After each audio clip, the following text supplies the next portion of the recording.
Are you ready to revolutionize your relationship with money? Welcome to the Finding Financial Freedom podcast with the Frugal Physician, where Dr. Disha Spath will be your companion on this exciting financial adventure. Get ready to conquer debt, build wealth, and embrace a mindful spending lifestyle that will empower you to live life on your own terms.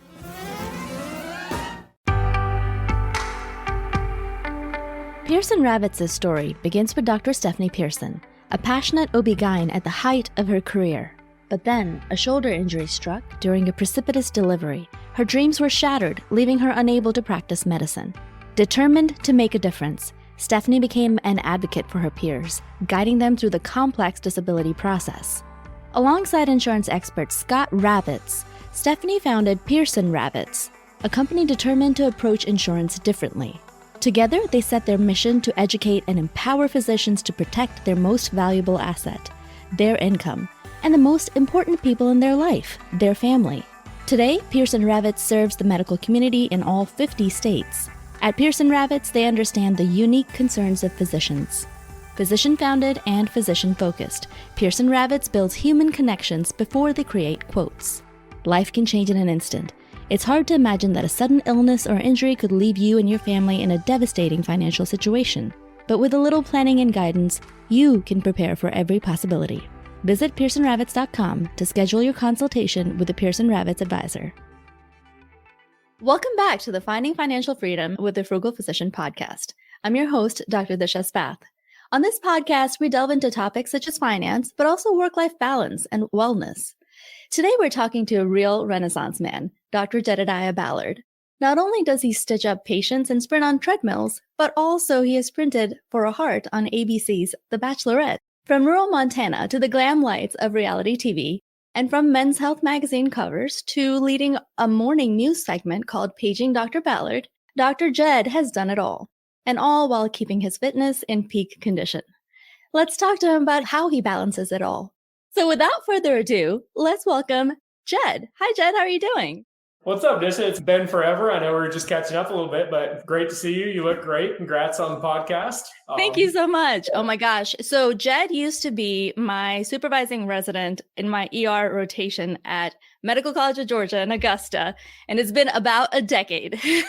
Yeah, crazy. But I mean, you were well organized on top of it then, sending out all your little promptings for the podcast setup. I was like, oh, she has not changed. She's on top of it, organized, killing life. So it's good to see that. Good to see.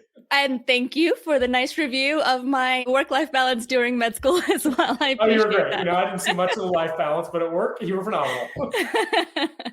Well, thank you. So Jed, tell us a little bit about yourself. Where do you come from and what has made you who you are today? I've had kind of a blessed path is how I like to call it, but essentially grew up very rural Montana, lived in a barn during first grade, have hitchhiked, stolen food, all that stuff. What? Yeah. It really helped for the whole special operations thing later in my life. Less traditional for the doctor thing, but. Wow. Okay. So you had kind of a rough upbringing. Kind of interesting too is I grew up fairly non-medical, especially in terms of Western medicine. Mm-hmm. We were all born in a house. I didn't get shots until I was 20 and got them on my own. Kind of all that stuff. So it just worked out. I always liked school. I was always good at school and I always liked the human body. And luckily I had a bunch of teachers that believed in me along the way and kind of encouraged me to give med school a shot. And that's how I wound up here. Wow. So what do your parents do? Yep. My dad is, they're retired now, but my dad was construction labor type carpentry. And then my mom was a teacher's assistant in elementary school. Both educated, very intelligent, not super ambitious. It's just like how life was. So okay. And so you grew up in a barn in Montana, and then you did really well in school, and your teachers encouraged you to apply to med school. How did you end up as an Army medic? The Army side of it, my older brother was Marine Special Operations. What I wound up doing is during medical school, I'd already gotten into medical school, but talking to a bunch of older people and whatnot, there was this life experience where they talk about their 40 years of work. They talk about maybe some college sports or high school sports. And if they ever did any military time, they'd always talk about that. So I kind of started to think of this as this piece of life experience I wanted for myself. And I was also very thankful. I traveled a fair amount by then, and I'm aware that in America, I was intelligent, so I had a shot at med school. And it's just really not like that in most of the world. Most of the world, it's you're intelligent and have enough money to pay for it. Sure. And then you get a shot. And that's the reality, whereas America's not. So signed up during med school with the intent of trying to go special operations. And thankfully it all worked out. And I was able to serve as an Army Ranger. Kind of got lucky with that path too. I know the Ranger School is incredibly difficult and it takes a lot of mental fortitude. Did your medical training help you at all in that? Or were you a doctor prior? By the time I went to Ranger School, I was already, I'd already just finished residency, kind of went straight down there, was coming off honor grad and airborne. So I was pretty happy about that. But I think the training of, and we're not that old, but we used to have to like stay up 30 hours in a row and all that stuff. It's changed a little bit now, honestly, which is weird to say because like I say, neither of us feel that old yet. But so I think that aspect of it was helpful because there was times in Ranger School where we'd go a full week on 8 hours total of sleep and things like that. But then there was that also like, hey, I'm shivering in a swamp in the middle of the night. I can hear stuff. I'm a doctor. What am I doing here? How many tick-borne? I can stop. But thankfully, I didn't give into that and made it through. So Wow. Yeah, I remember running some of those traumas with you, like in the middle of the night at MCG and, doing those 30-hour shifts. I mean, it was intense, but it was definitely not like tick-borne disease intense in a swamp. So. Yeah, it is, there's empathy, but it is easier to deal with other people's suffering than your own. And that's just how it is. Well, I'm glad you made it through. So you did Army Ranger School. You were an Army Ranger, I guess, in the field as well. Did you deploy as a Ranger? Yeah, correct. Even a lot of people in the Army don't really get this, but there's Ranger School, which is not a special operations thing. But then there's Ranger Assessment and Selection, which is where you get the tan beret, the special operations mission, all that stuff. So I did both. And yeah, Afghanistan and the Korean border, relatively interesting life experience. It was something that I knew was going to be a chapter for me, not my whole life. Something I'm really glad I did. If you were like, hey, do you want to go back to Ranger School? Nope, done. Hindsight, like residency. Yeah, that's how I feel about the Tough Mudder. Like that's once is enough. Yeah. I'm done. And that's about as intense I've ever gotten. No, Tough Mudder is great. That's super hard. Which one did you do? Let's take it. It was right outside of Athens in Georgia. Okay, right on. Yeah. Yeah. It was super cold. It was like Arctic winter that day. It was insane. And then you're jumping into ice. Once, I totally get that. I had to take off my wetsuit once and then spoon with it because I couldn't get back in it because it had frozen. Like there was ice on it. So I had to melt the ice in my body to get back in it. And so I totally get you. Tough Mudders are brutal. Yeah, it's so brutal. Well, okay, so you did Ranger School and now you sort of happened to get on the Bachelorette. Like, how did that happen? Yeah, that was just kind of a weird little life circumstance. I was coming off some pretty big wins. So I'd recently gotten out of the Army. I was doing a lot of humanitarian work. And during that time, I wound up applying for the Men's Health Ultimate Guy contest, won that, was on the cover of Men's Health. So I wound up getting calls by their casting agents, probably because I was on the Men's Health cover. Again, making me sound old, but magazines were a little bit bigger then because Instagram hadn't taken over yet. So magazines used to be like a real big deal. It's starting to fade out now. But yeah, so that's what happened. I honestly turned them down a couple times, but then was just like, you know what? I've never been married, whatever. My story's not normal. Maybe this is what happens. So I went into it pretty naive. Well, I remember coming across your magazine at the airport. I took a picture of it and sent it to you. Like, oh my God, you're a big deal. So yeah, no, for real. I mean, that's about the only time I read magazines is when I'm in the airport. Hey, fair enough. Fair enough. So you got invited to the Bachelorette a couple of times and then you made it on and I saw your episode. Tell me about that experience. Yeah, so it was a really good life lesson. I honestly compare it a little bit to Ranger School sometimes because both of them are essentially this pretty elaborate game that is pretty competitive. Like in my Ranger School class, I was one of 31 of 392 to make it straight through. Bachelorette, also very competitive in its own way, only just the rules were a little less clear in a sense. So it was a really good life lesson in just understanding if you're going to do something, you need to decide to either do it or not. That would be probably my biggest takeaway because honestly, I'd never seen the show before I went on it. A bunch of stuff where I just went into this, what I realized in retrospect was actually a pretty big thing. In my little isolated fitness head, I was like, Men's Health, way bigger, not so much. But so I went into that opportunity very unprepared for it and with expected outcome got crushed. In retrospect, probably a good thing because it's actually really nice. Very few people remember me as a dude from The Bachelorette, but it was a good life lesson. And that's just kind of anything you're doing. I know you're huge in the financial sector. If you want a good outcome for something, you got to put in the work kind of in the forefront. You have to have an actual plan, have to put some thought in. You want to have money in retirement, you have to put money away for retirement before. It just doesn't magically appear. So I like how you pulled that in. That was good. I'm trying. No, yeah, I remember seeing that episode, and that the first night on The Bachelorette always seems like such a terrible experience because you're just trying to grab this one person for a 5-minute chat to have them determine whether you're the one or not. Seems insane. I'm glad you made it through and you have that experience. We've been going through your life story here, but how are you balancing being a doctor during this whole time? Yeah, so that's one of the things that is really nice with my chosen field and what fits me the best, emergency medicine. It's straight up shift work. So there is going to be kind of a minimal amount you have to work to keep the job, but you can really adjust how much you're working just depending on your income needs, your desires, things like that. So thankfully, again, kind of bread and butter frugal physician, I've lived relatively within my means or highly within my means because I'm essentially a simple Montana kid that became a doctor. So I heard you on a prior episode talking about your car. Mine is like a 2015, but it's not, it's not flashy. In the military, I had my 2012 Toyota Tacoma, which I absolutely loved. A lot of the privates and stuff had newer cars, with about $30 free money per month because the whole check goes to a car payment. So it's just a little bit of a balance and keeping what prioritizes. Obviously, residency, you're going to work super hard, but as an adult, you can kind of say no and decide how much you want to work a little bit. Yeah. So did you do any shifts at all while filming The Bachelorette? No, for The Bachelorette, they're pretty isolated. They take your phone away, all this other stuff that I probably should have researched a little bit before. It was kind of just like one more thing. If they told me everything up front, I might have been like, nah, I'm good. But it was like, okay, I'll do it. And then like one thing comes up annoying and you're like, all right, it's one more thing. So yeah, luckily MCG, really good people here, Medical College of Georgia. So I just kind of explained the situation. My boss appropriately made fun of me and then gave me the time off to go do it. So. Oh, wonderful.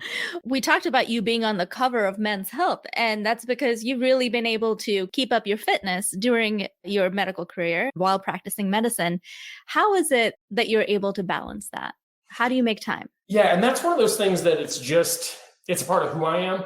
So no matter how busy you are, Ranger School probably the one exception, but even residency, it's just, you have to decide what matters to you. So you always have time for the things that matter most to you. Whenever someone tells me they don't have time to work out, I'll just be like, well, did you eat yesterday?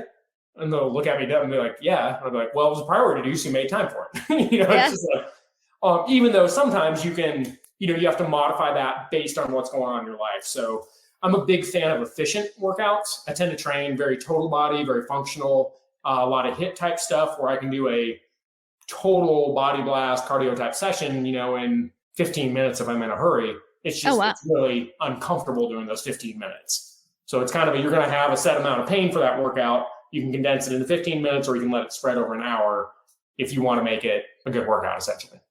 Give me a snippet of that workout. So if I'm trying to go really fast, I could do something like 10 burpees with the push-up, 5 chin-ups, and just repeat that 10 times as fast as I can. So something like that, you're looking at 10-ish minutes. And okay. I mean, you're smoked at the end of it. Like all your muscles hurt. Like you can make it happen. Normally I'm not, I like to enjoy my workout, get outside, stuff like that, but just be creative with it basically. Do you usually work out in the morning? I don't know. I like morning movement, but I'm kind of, I'm growing up. So it's like a mind, body, soul thing. So my mornings, I like to get up early, at least an hour and a half before I have to be anywhere. But a lot of that is going to be more prayer, meditation, reading, things like that. And then maybe some kind of walk, short, gentle run, maybe some little movement, qigong type stuff like that. So I'm trying to kind of, broaden out from just the push-ups and treadmills. Nice. Yeah. I mean, so I find it very hard doing shift work to maintain any kind of healthy schedule. And I find it easier to work out when I have kind of a flow to my day, know? So, and you're doing mostly shift work. So how are you balancing the shift work aspect of it? Do you work out on your days that you're working? Yeah. And there's different strategies with that. I purposely, as a generality, take ER jobs that are 9-hour shifts, like 8 to 10-hour shift range instead of the 12s. Because anytime you're working a 12-hour shift, that's a myth. It means you're getting paid for 12 hours, but there's zero chance you're out of there.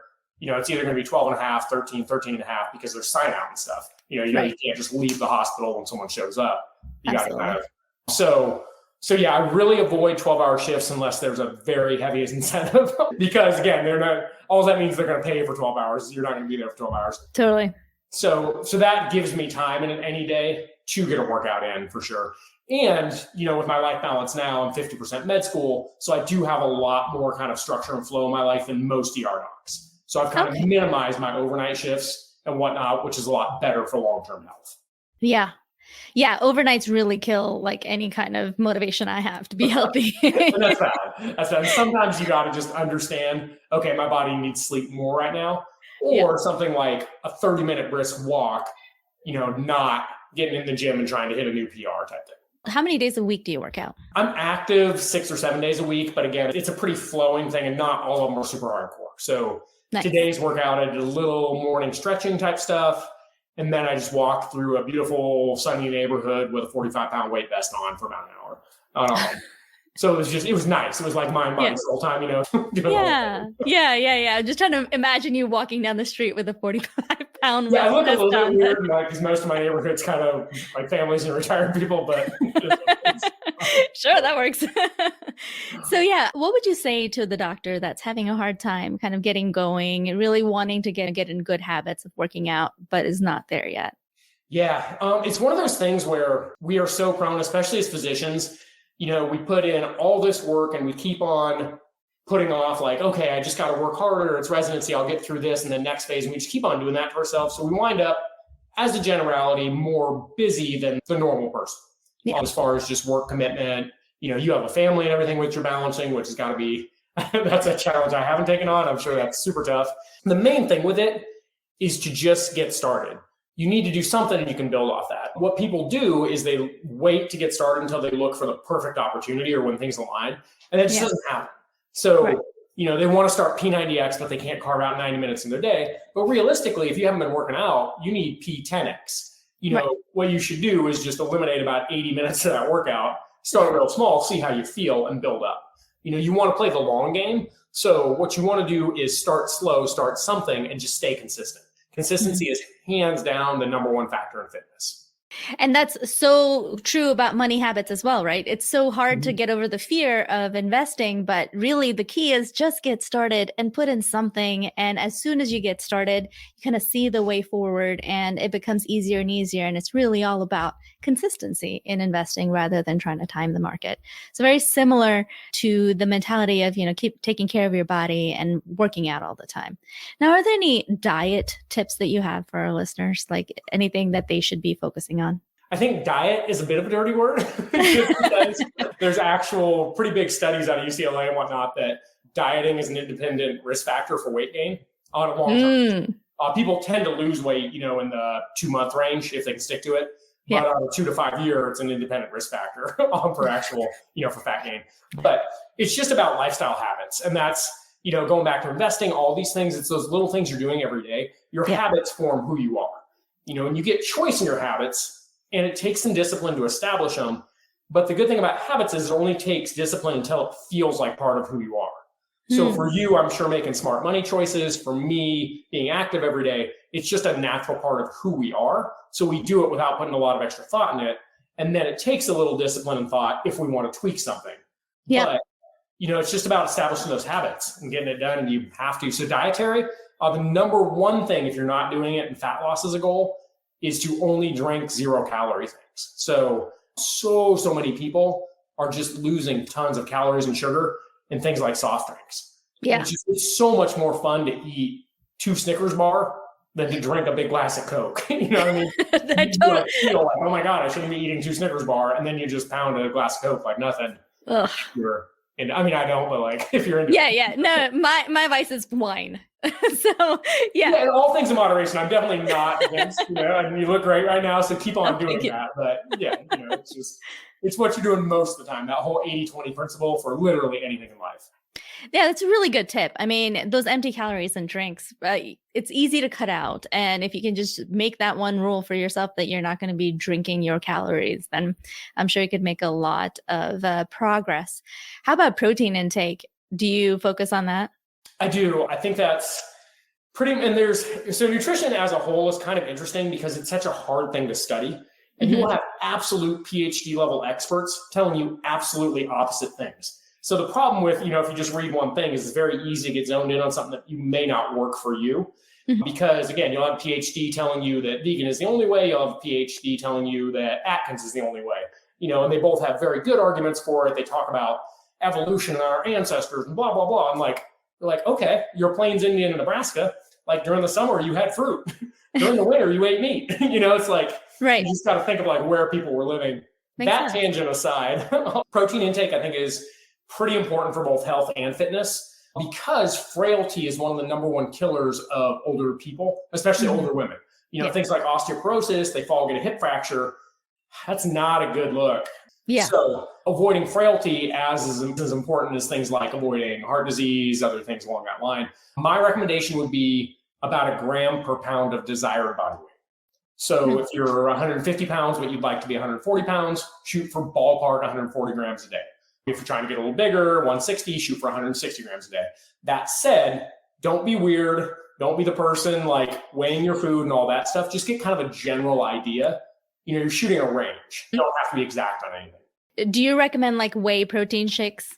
I do. Yeah, I'm a big fan just for a number of reasons. The frugality of eating quality protein comes in generally pretty cheap as compared to something like steak or most good meat sources for sure. Sure. It's also probably the most effective as far as helping you put on muscle. And anytime you're putting on muscle, regardless of your goals, is to be stronger or lose fat, it's a huge win because it ups your basic metabolic rate and allows you to walk around with a lower body fat, without having to concentrate on starving yourself. So yeah, big fan of whey protein shakes or just getting that adequate protein, however you do it in your dietary way. There's some vegan people that have phenomenal builds and getting their protein and whatnot. It's just a lot more difficult for them. Awesome. Are there any other dietary, not diet, tips that you want to share before we move on? Yeah, the main thing is just kind of like we touched on, it's that 80-20 principle. If you're too restrictive, you wind up, it's unsustainable. So what you want to do is just kind of work within what the foods you like to develop kind of an eating habit, eating plan you like, but not necessarily a diet. And if you just focus on getting protein and fiber in, hit plenty of protein and fiber. Fruits and vegetables are always good for you. Do plenty of that. Stay hydrated using water only, basically, unless you want your glass of wine or something that's actually enjoyable, and you'll do fine. You don't need to get in the weeds. It's a big forest approach. Leave the trees alone until you're actually doing kind of okay in the forest. Forget the burdens of tenants and toilets. Equity Multiple simplifies your investment journey, letting you invest passively in vetted, professionally managed commercial real estate. Only 5% of reviewed investments reach Equity Multiple's platform, with their asset management working on each from funding through exit to maximize your returns. Whether you're on the couch in your exec chair or the backseat of a rideshare, Equity Multiple brings cash-flowing real estate investments straight to your fingertips. All investments involve risk. Visit equitymultiple.com to learn more. Yeah, and that goes along with finances again so well because, like dieting, budgeting is a kind of a dirty word in society.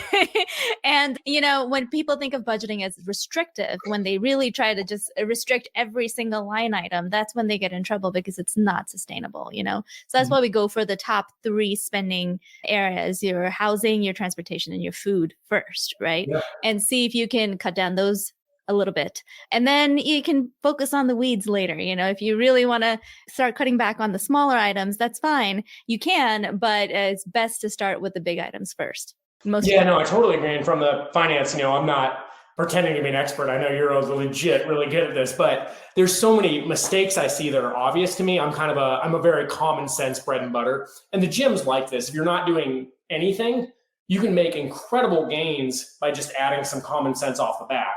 And then as you kind of progress along, then to go from good to great, it takes some real thought, some real effort. And finances are like this too. I see it in physicians so often of, they still have $200,000 in student debt, but as soon as they graduate, they're buying a sports car, they're getting the house that their wife really wants or they really wanted, so they become house poor, they become car poor. Why they still have the student loan that's 6-7%, that's a guaranteed loss. Right. So for me, from the finance side, it was, I got rid of my loans as fast as possible because that's a guaranteed loss. And people are like, oh, you could make more investing, which is true. But for me, it was guaranteed loss versus gamble on making money. And once I learned, when you're a doctor, like, hey, I made $100,000. And it's like, the government's like, cool, we made $35,000. That's fun. Right. So your investment, the government takes none of your risk and then it kicks off from your top, unless you may be smart enough to kind of navigate that. I'm not. So no, I mean, it's true. And you get the tax, and then you get the extra interest that they're charging your day-to-day labor by just, charging you 7% on student loans as well. So it's, you're doing a lot for the government, and that's not a bad thing. But yeah, you're right. That's one way to just kind of get rid of one of the monkeys on your back. How much student loan debt did you have, and when did you pay it off, or how long? So I went to, a private DO school, but then I took a 2-year military scholarship. So I only wound up with about, half of what most people. And again, I always lived within my means. I was never doing anything crazy, but I think my overall was about 160. So while I was in the Army, my salary was significantly lower. So I was just making kind of the regular payments, but then got out of the Army, came back to MCG, did an ultrasound fellowship, and then was paying extra then because I was starting to understand how much I was paying in interest. After a couple of years in MCG, then I went to just doing travel locums, to where the advantage is you get a whole lot more in salary. You don't really get any benefits, but I don't use any benefits. So for me, it worked out during that phase. So a year into that, I just wrote, a final check. Nice. And it felt really good to pay that check. And I don't remember how, I think it was around 60,000 at the time or something, but it was just like done. And done. It felt good. Felt good to not have that. Oh my gosh, such a great feeling when you make that last payment. Well, wonderful. So now you're hosting this show on the Augusta news station, right? Is it Augusta station? Yeah, so it's really fun actually to be involved just with the local news from a fitness standpoint because, in the emergency department, you are actually saving lives, which is really rewarding, but you're also aware that what got people there was 30 years of slow, bad choices, much like the same way people get in financial trouble. But so it's actually been super fun to sometimes just be in the grocery store and have people, hey, Dr. Ballard, my A1C went from 7.2 to 6.8, and it's like, oh, hey, just little like tips and tricks and stuff. But it is rewarding to kind of share decades of personal study to actually be helping the people that need it, I guess. That's awesome. And how often are you doing that? So I'll go about weekly. I'll normally go in once a month and film about 4 episodes for them. And like I said, it's just a fun little sidekick, essentially. Wonderful. How do you balance being a media personality and a kind of a celebrity in the town with being a doctor? Celebrity might be an aggressive use of the word, but especially right after the Men's Health cover and everything, it was interesting. It's weird to have people you don't recognize come up to you at first and things. Now, I'm teaching a lot at med school, things like that. Realistically, you've lived in Augusta. Most of the time when I go out, I just go out,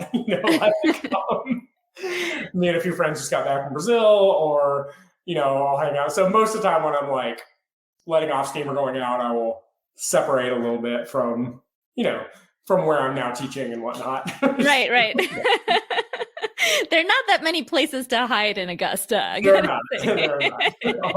I won't make you divulge your places, but but yeah, so you mentioned your humanitarian work earlier. Tell us a little bit about that. Yeah, so it's one of those things that just brings a lot of satisfaction. There's kind of different ways you can measure how good your life is, happiness, whatnot. But there's tons and tons of studies that both donating money and donating your time or volunteering are good for you on a mental health level, regardless of if it's associated with some sort of faith or not. So it's kind of a little bit like the fitness, finance type stuff we're talking about. You got to kind of take care of your mental health too. So it feels really good to help those you're able to. I like to work with kids a fair amount just because I like their energy. it's kind of fun to be around the hope in a sense. So that part's fun. So I'll link up with the Boys and Girls Club, Chino, Colorado camp, Sperm Camp, internationally, Children International, and Smile Train. So there's just kind of a couple organizations. I'm sure there's literally thousands of them I'm not involved with, but there's some that have just crossed my path for whatever reason in life that it's very rewarding to still be a part of, I guess. Absolutely. I totally agree. Giving gives more joy than getting. One of the things that I think is super important with giving is when you have a little, give a little. As you have more, you can give more. It's kind of a common thread for people to think, oh, I'll kind of give one day when I make it, and that the problem is, we all know this, as your income rises, your expenses rise. Yeah. And it's just a thing. I don't know where it comes from, but it happens. So you're never really going to be in a spot where it's easy to just let 10% of your income disappear if you're not used to it. So with me, what I do is I just have a separate account. And as soon as I get any money in, I just kick 10% off. And that's just my little giving account. I don't really have a specific thing, there's kind of different things I'll do with it, but. Nice. We just covered donor advised funds, and that's a great way to donate because you can just dump a bunch of money into it and get the tax write-off for that year so that you can itemize and get the tax benefit. But anyway, I will refer you to that episode. I think it would be very beneficial to you. I actually glanced by it. It looked pretty interesting because I was like, oh, this looks way more organized and smart than my spreadsheet, but no more spreadsheets. Yeah, it's good for organization. Yeah, I don't fill out during the year, though I keep on thinking I will. And comes tax time, I know. And then you're hunting down all those receipts. Oh my gosh. Well, not that I donate that many little things, but receipts in general are painful. So for sure. Anyway, so now I really want to delve into how you kind of got out of the mindset. I mean, I know you kind of came from a non-traditional medical background for doctors anyway. Sometimes we're told that we're going to train, especially during training. We come out with an expectation that we're going to be working all the time, especially the older generation, really grinded, and dedicated their entire life to medicine. And as we all kind of evolve, doctors are seeing the benefit of being more well-rounded and taking the time to make medicine work for you. And it really sounds like you've made medicine work for you. What would you say to that doctor that feels stuck in their full-time gig and feels like they have no time for anything else? How can they get out of that? Yeah, and unfortunately, Disha, like we kind of talked about a little bit, becoming a physician, you wind up with a skill set that people want. So people are always asking more of you. And with that, female physicians have a 4 times higher suicide rate than female non-physicians. Males are about twice. It's just all of these stresses pile up. A lot of us don't learn how to say no, and we keep on taking on and we keep on burning out. And then, literally sometimes people think the only way out is just to end everything versus taking those proactive steps along the way and protecting who you are. Understanding what's important to you. I think one of the biggest things that can help with that is right from the book, 7 Habits of Highly Effective People. There's a segment on a personal mission statement. So writing yourself a personal mission statement so you can see what really matters to you. And then you kind of have that as a reference point when you're making your decisions. Yeah. Because I commonly tell people, and I know this is going to be not the best advice for the financial podcast, but, I tell them to look at money and time. And with me, say $250,000 a year, I'm not going to get any happiness difference at 250 or 350. I will get a huge happiness difference at 30 hours a week and 55 hours a week. Absolutely.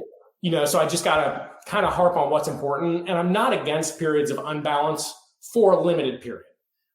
Okay, I need to put in these 3 months. They're going to be super hard and I'll be done with my student loans at the end of that. That's fine. But what you don't want is, okay, I'm going to put in these 12 years. It's going to be super hard. Right. Your unbalance has to be manageable. Same with training. If you want to train for a marathon, you want to do that for a set period of time.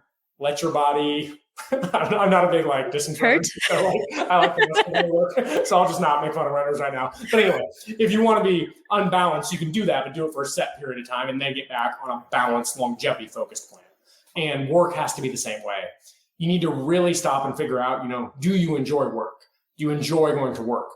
And if your answer is no, it might not be that you don't enjoy being a doctor. It might be that you don't enjoy being a doctor in the hospital you're at your current workload. So if your answer is no, you need to make some proactive changes because you're not going to be unemployed as a doctor. period. You might lose the job you have, but as long as you're a reasonable physician, you're going to get a job, and you need to work towards that happiness, even if it comes at somewhat of a pay cut. Absolutely. Life's too short. Yeah, totally agree with that. I mean, at some point, more money doesn't make you happier. And really, I think happiness, or somebody just posted on social media about, oh, if you're making $200,000 a year, you should definitely be living an epic life. Actually, Josh and Allie, they're going to be coming on the podcast next week, and I'm super excited about that episode. But so we had a nice conversation about, income versus actual epic life or time freedom, right? And I think an epic life really comes from having time freedom and cash flow and room in your cash flow. You could spend all of whatever money you make, you could spend it. But if you don't have room in your cash flow, you have no flexibility, right? No time to make room for who you actually are and what you want to do if you're not doing it mindfully. So I think what you said about mission statement is immense, and that's really how we need to start with money planning as well. Really get to know who you are, what you like, what you don't like, what you actually want from life, what you actually value, and then put those things on top, and everything else, can go by the wayside, and you probably won't miss it because it doesn't matter to you. And that's how you make the room to make your life exactly the way you want it. And absolutely, like Jed said, you have options. As a doctor, you're never going to be unemployed unless you're, grossly negligent. You're going to have a job. So you have options. Everyone has options, and you can really live the epic life that Jed is living. Everyone has that option. So Jed, tell us, is there any last words of wisdom that you'd like to leave with our audience today? Yeah, Disha, right along that theme, one of my buddies, Greg, wrote a book called Midlife Male, which was good. And one of his concepts in there, you're very familiar with return on investment. I'm sure you think about that a fair amount. Sure. He wrote in there return on life. So instead of return on investment, return on life is basically how authentically are you living your true life in relation to the resources you have, which I really like that concept because, at a physician level, we're pretty well resourced, depending on our expenses and where we're at in the field. But so we got to kind of take a step back, still be smart for the future, but just kind of, use our wealth, use our resources, use our experience to make sure that we're living in a way authentic to us. Authentic doesn't have to be expensive. Sometimes the authenticity is just a little more time with your family where you're actually home and present with your phone off and not finishing your notes in your downtime with them, things like that. Totally. Or it can be a little bit bigger. Like I said, I just went down to Brazil with a couple of my buddies. It wasn't a very expensive trip, but it was, it was pretty fun. Like getting to experience awe, hang out with my friends, things like that. So that return on life is something I've kind of thought about a little more during the grind and just really trying to make sure I allot my time, which is unrecoverable, in a way that's in conjunction with my values. And then, try to make the money to make all that happen and still have something in the end. So there's a little bit of balance to that, but you just get a little better at it each year and kind of go on from there. I love that. Speaking of books, I think you have one in the works as well. Will you tell us about that? I do, yeah. And it's more difficult than I would have thought when I started out to write it. So it kind of, it's been a process for sure, just kind of get it how I want it before you really release it, put yourself out there. But yeah, it's going to be Fit Enough for Happiness, basically rough draft and proposals all teed up. I'm in the kind of talking to agents, publishers stage right now and figuring out if I'm willing to take the risk of giving up a lot of self to let editors and publishers make changes, or the other route is self-published where you're really putting yourself out there. You get to put whatever you want out there. There's the risk that you're the only one that reads it. So yeah, that's the stage I'm in right now, but super excited about it. It's a little bit of what we talked about, kind of the 80-20 habit-based principle. Essentially, the modern fitness industry is really good at selling programs. We spend more as a country year by year, but we also get fatter year by year. So we're great at selling you programs. We're not great at actually getting you health and fitness. And so it's a little bit of trying to get back to the boring common sense principles and just really plug in the not getting too flashy, doing something that works with who you are as a human at this point. Because so much of our fitness knowledge right now, comes from stuff like Instagram and whatnot. And there's just they're not super vetted sources. The people are fit, but it's what's getting that 20-year-old with great genetics fit may not be your best route if you're 40 with 3 teenagers, things like that. It's just kind of so. And high cortisol burden in medicine. Right. Yeah, no, I think that sounds amazing. And I can't wait for that book to come out so I can read it. Where can our listeners find you if they want to talk to you more and learn more from you? Yeah, so right now my most active, probably my only active platform is Instagram. So at Dr. Jed. I keep on kind of meaning to get back on Facebook, but I do find social media has advantages and disadvantages. And so Yep, it's true. Yeah, so currently Instagram, and then we'll see if the book comes out. Hopefully I'll kind of expand that out just a little more. Awesome. Well, please let me know when it comes out and we'll be happy to promote it for you and have you back to discuss more of that. Thank you so much, Jed, for coming on the podcast and sharing your wisdom. And there you have it, another episode of Finding Financial Freedom with the Frugal Physician, where we cut through the complexity of cash and self-care with the experts themselves. A big thank you to Dr. Jedidiah Ballard for sharing his unique journey across the different spectrums of life and love. Don't forget to follow us for more insightful episodes as we uncover the secrets to balancing a healthy wallet with a healthy life. Be sure to check out Dr. Jed on Instagram at Dr. Jed for your regular dose of inspiration. Until next time, keep your finances sharp and your mind and body even sharper. Here's to living richly in every way. Stay frugal, y'all. Now, a final word from our sponsor. At Pearson Rabbits, they understand that life can change in an instant.